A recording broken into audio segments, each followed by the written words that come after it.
Hello guys, and welcome back to my channel, and today I'm going to show you how you can fix your taskbar if it is not showing. So the first thing that you can do is try restarting your computer. For doing that, just simply press Alt plus F4 on your keyboard and the shutdown window should appear. Now over here, just simply click on the drop box and click on restart and press OK, and your system will restart. And after it is turned back on, check whether the issue is fixed or not. Now if you are still facing the issue, the next thing that you can do is try restarting your Windows Explorer. So for doing that, go to your start menu by clicking on Ctrl Shift plus Escape on your keyboard. Then your task manager will open. Now just simply find Windows Explorer over there and hit restart. Now the Windows Explorer will restart and see the issue is fixed or not. Now if you're still facing the issue, so the next thing that you can do is just simply close few apps which might be conflicting, and because of that your taskbar might not be showing. For doing that, again Ctrl Shift Escape, then just simply go to your details panel and type R on your keyboard and you will find runtime broker, search host.exe, search index.exe and shell experience host.exe. Now what you have to do is just simply end all of those by clicking on the task and end task. Do this for all of them.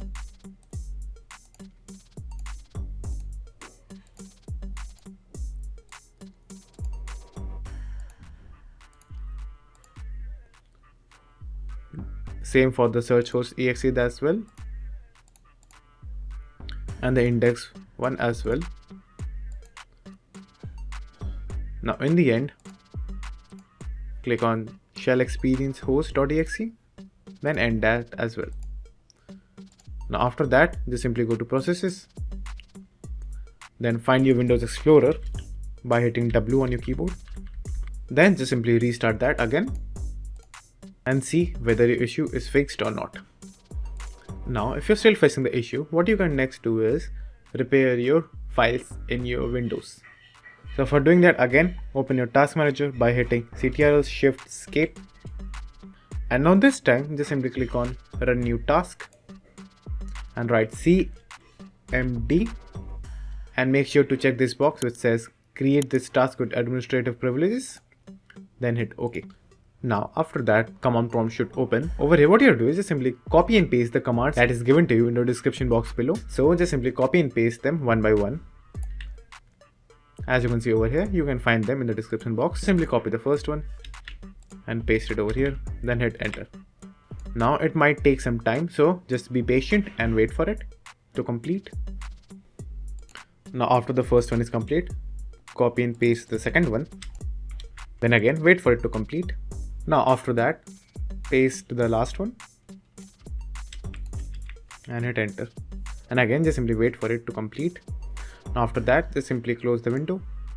Now after that, if you're still facing the issue, the next thing that you can do is reinstall every application in your Windows. For doing that, again open your task manager by hitting Ctrl Shift Escape, then create a new task, and this time type PowerShell and open PowerShell, and also check the box down below, then hit open, then hit OK. Now over here again just simply copy and paste the commands given to you in the description box below, which is this one. So just simply copy it and paste it over here and hit enter. And now just simply wait for it to complete the process. And after it is complete, just simply restart your computer and check whether your issue is fixed or not. Now after that, if you're still facing the issue, the next thing that you can do is make some changes in the registry. So for doing it again, then click on run new task and write REGEDIT, then just simply click that and hit OK. Over here just simply paste the command given to you in the description box, enter on your keyboard. Now when you're over here, what you have to do is just simply right click on the blank side of the screen, then just simply right click on your screen, then go to new, then create a 32-bit value and name it enable XAML start menu, and make sure to not give any space between. Now after that, just simply double click and open it and give it the value of 0, then hit OK and see whether your issue is fixed or not. If your issue is still not fixed, what you can do next is just simply right click on your screen, then click on personalized, then just simply click on accounts over here, then go scroll down and click on other users and create a new user and use that account. And finally, after doing all the changes, if you're still facing the issue, the only advice that I will give is just simply downgrade from Windows 11 to Windows 10, or just simply wait for a new Windows update to come and check whether your issue is fixed or not after the update. So that's it, and thank you for watching, and do like and subscribe to my channel, and take care.